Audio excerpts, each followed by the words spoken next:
सबसे बड़ा पॉइंट, आप यकीन करो इस पॉइंट पे इनकी मां मर जाएगी, इन गंदी आंटियों की। और वो जो नामर्द टाइप के मर्द फिर रहे थे उधर सो कॉल्ड, वो मैं कुछ नहीं कहना चाहता।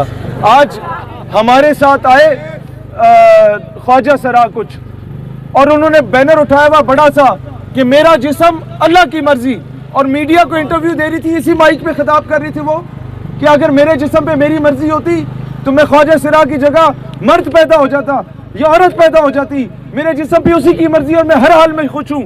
उस ख्वाजा सरा ने, मैं समझता हूँ जिस तरह की चमाट मारी है उन गंदी आंटियों को, इतनी चमाट हम भी नहीं मार सकते।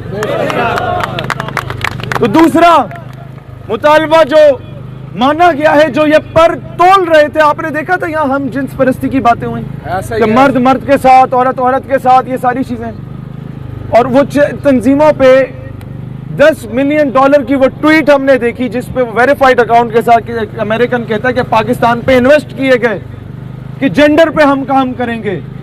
आज अल्हम्दुलिल्लाह उस $10 मिलियन पे भी लात मार दी चुकी है, और वो ये है कि तमाम ऐसी तंजीमात जो किसी भी तरह हम जिन्स परस्ती को फरोग देने में शामिल हैं, उन पे पाबंदी आयद की जा चुकी है।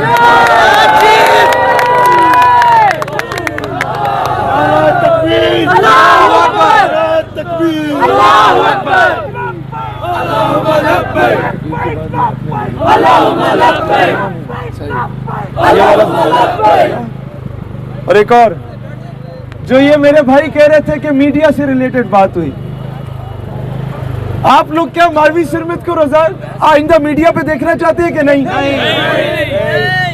आइंदा किसी गंदी और नाजायज औलाद को मीडिया पे देखना चाहते हैं या नहीं? तो आपको मुबारक इस बात की होनी चाहिए, मंसूर अली खान को भी बताएं,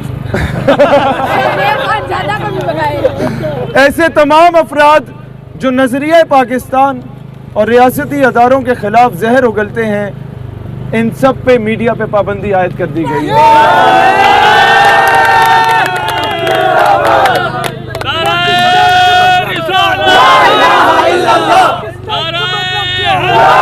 मुझे ये कहते, पाकिस्तान का मतलब क्या? ला इलाहा इल्लल्लाह। दस्तूर रियासत क्या होगा?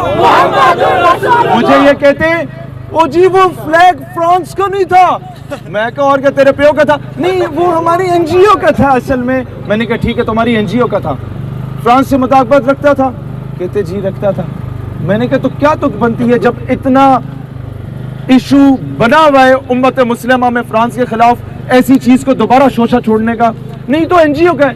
मैंने कहा फिर ठीक है इंडिया का फ्लैग लो, एक नुक्ता और डाल दो और जीएचयू के बाहर जाके लहराओ कि हमारी एनजीओ का फ्लैग है, फिर तो वो तुम्हें बताते हैं एनजीओ कैसे कहते हैं। इस तरीके से तो कल को इजराइल के झंडे के साथ जाके एक नुक्ता डाल दे और बोले जी हमारी एनजीओ के पूरे पाकिस्तान में फैला दे, ये चीज नहीं चलेगी भाईजान। और आज हमने ये चीज इस अवाम को नहीं बताई थी, क्योंकि जब हम ये बात पहले सोशल मीडिया पे जिक्र कर लेते हैं तो होता क्या है कि उसका काउंटर नैरेटिव के लिए पहले से ही वो लिबरल जो लॉबीज हैं वो मैदान में आ जाती हैं और उस चीज को करने नहीं देती। तो वो चीज सबसे बड़ी कामयाबी जो पिछले 45 सालों से हमारे बाप, हमारे वालिदैन, हमारे आप में से कई जो जवान हैं उनके तो दादा भी जो मजमून एफएससी में पढ़ते आ रहे थे, उस मिस्टर चिप्स को भी चेंज कर दिया गया है। अगले साल नहीं पढ़ोगे इंशाअल्लाह। उसकी जगह इस पे कमेटी बिठा दी गई है कि कौन से इस्लामी हीरो, क्या सलाउद्दीन अय्यूबी को पढ़ाया जाए या नूरुद्दीन जंगी को पढ़ाया जाए, मोहम्मद बिन कासिम को पढ़ाया जाए या तारिक बिन जियाद को पढ़ाया जाए। हमारी मुज़ाकराती कमेटी में एक पीएचडी स्कॉलर था हमारा मलिक वकास सलीम, दूसरा सॉफ्टवेयर इंजीनियर था नौमान भाई।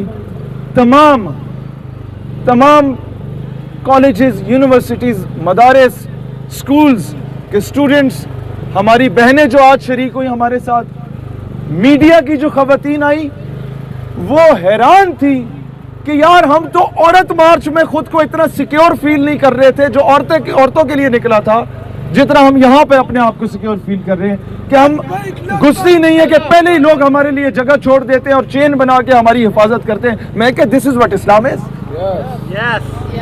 हिंदुस्तानी जी वकार, हम मुट्ठी भर लोगों ने, हम जिसे छोटा तबका कहा जाता था, उसने आज वो कुछ मनवा लिया कि जो इनके वहमो गुमान में भी नहीं था। अब होता सिर्फ ये है कि कई चीज़ें हुकूमत मान लेती है, इम्प्लीमेंट नहीं करती, ये भी आपको पता है।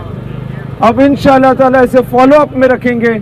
और एक चीज़ में मुझे आपकी फेवर चाहिए होगी कि कराची और लाहौर के कोई दोस्त हैं, वो भी इस्लामाबाद के भी, जहाँ जहाँ पे किसी किस्म का मुतनाज़ा चीज़ है, उसके एविडेंसेस उन बंदों के नाम के साथ हमें दिए जाएं, फिल फौर मुकदमे दर्ज होंगे, ये भी वादा किया गया। पाकिस्तान हमेशा जिंदाबाद। पाकिस्तान का मतलब क्या?